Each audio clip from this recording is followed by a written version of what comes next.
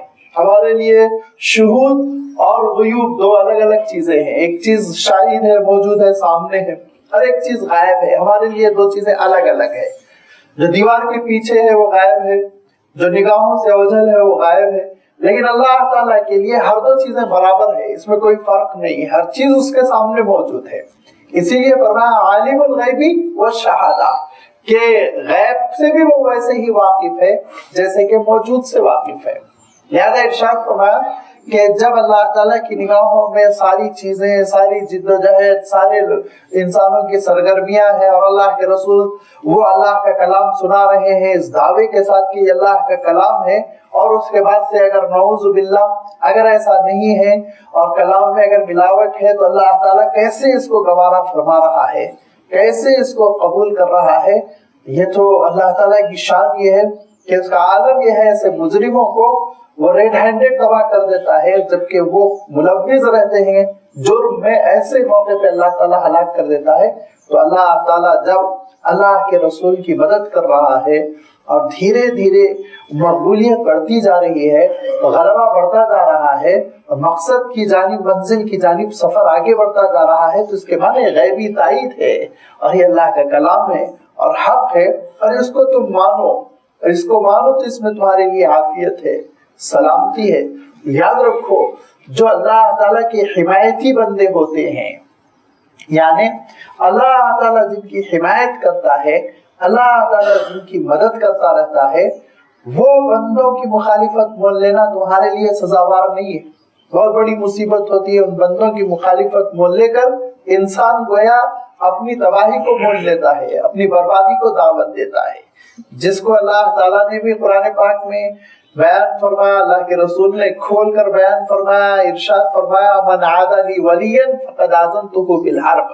حدیث قدسی ہے کہ جو میرے ولی سے جھگڑا مول لیتا ہے تو وہ مجھ سے جنگ مول لیتا ہے۔ اللہ تعالیٰ ارشاد فرماتا ہے کہ جو میرے ولی سے جھگڑا مول لیتا ہے، اس کو ستاتا ہے، ایذا رسانی کرتا ہے، تو گویا مجھ سے وہ جنگ مول لیتا ہے۔ لازمی بات ہے جو خالق اور جو مولا اور جو مقتدر ہے کل سے جنگ مول لے گا، اس کا کیا حشر ہوگا، وہ آپ اندازہ کیجیے۔ اب یہ حقیقت سمجھنے کی ہم کوشش کریں کہ ولی کون ہوتا ہے۔ چنانچہ فرمایا الا ان اولیاء اللہ لا خوف علیہم ولا هم یحزنون۔ دیکھو آگاہ رہو، ان اولیاء اللہ، بے شک اللہ کے جو ولی ہوتے ہیں، لا خوف علیہم ولا هم یحزنون، نہ ان کو خوف ہوتا ہے اور نہ ہی وہ رنجیدہ ہوتے ہیں۔ پہلی چیز اس میں سمجھنی ہے اولیاء اللہ۔ لفظ اولیاء یہ پلورل فارم ہے، جمع کا صیغہ ہے ولیون سے۔ ولیون کا لفظ بنا ہے واو لام یا سے۔ واو لام یا ولا یلی جس کو عربی میں کہتے ہیں، اس کی اگر آپ عربی دانوں سے اس کی تشریح پوچھے تو ایک عجیب و غریب تشریح ہے، اور اس کو بہت ہی مختصر اجمالی انداز میں رکھنے کی کوشش کروں گا۔ اس کا مفہوم جو بیان کیا گیا ہے وہ یہ کہ ان بین شیئین اتصال ما لیس بینہا منہما، کہ ایسا اتصال ہونا کہ ان کے درمیان پھر کوئی تیسری چیز حائل نہ ہو، ایسا تعلق ہونا، وہ قرب ہونا، وہ قربت ہونا کہ درمیان میں کوئی چیز حائل نہ ہو، تو یہ واو لام یا کا استعمال کرتے ہیں۔ اسی سے مولا کا لفظ بنا ہے جس کے معنی ہوتے ہیں پروردگار جو آپ کا کام بنا رہا ہے، جو ہمیشہ آپ کا کام بنانے میں لگا ہوا ہے، اور اسی سے ولی، اسی ولی سے والی کا لفظ ہے جس کے معنی یہ ہوتے ہیں نگران کار، جو آپ کا کام بنانے والا ہے، کیونکہ جو کام بناتا ہے وہ آپ کے لیے گویا لگا ہوا ہے، اس پر آپ کو اتنا اعتماد ہے کہ وہ آپ کا نمائندہ ہے، وہ آپ کا کام کر رہا ہے، آپ اس پہ بھروسہ کیے ہوئے ہیں،